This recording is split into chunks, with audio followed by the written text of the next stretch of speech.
想乜嘢啊？你都發明企先啦。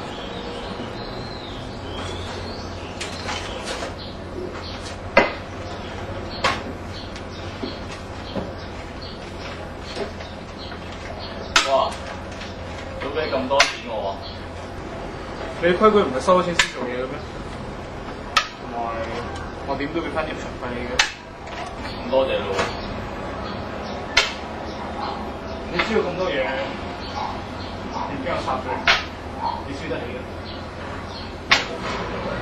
好難輸喎，將軍。你唔係以為咁就玩完係嘛？俾機會你陪我玩多陣啊，再張啊。咁我諗你睇下玩咯。嗰樣嘢俾你知啦。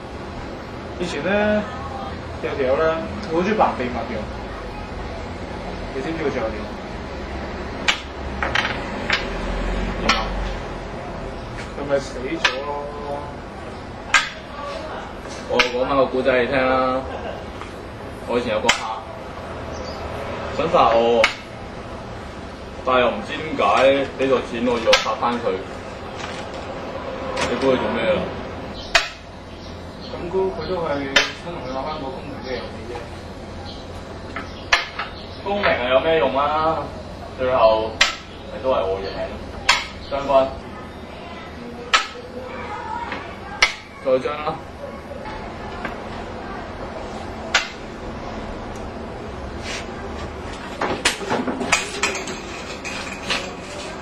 啲咪啲咯，食乜藥啫？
這深刻的劇痛，讓我的仁慈不再猶豫，人的心怎可猜透不相似，從未看清苦痛的心裏，愛與恨沒法洗去，你若別停留，怎可能回頭？如有什麼操控，多傷透。我未能動情，是錯的，還是對誰人可保證？在別要失去靈魂原夢醒，不會再落淚，聊到心窩變得凄清。冷冷天空，看一切亦冰凍，令我再度驚怕，令我心傷痛。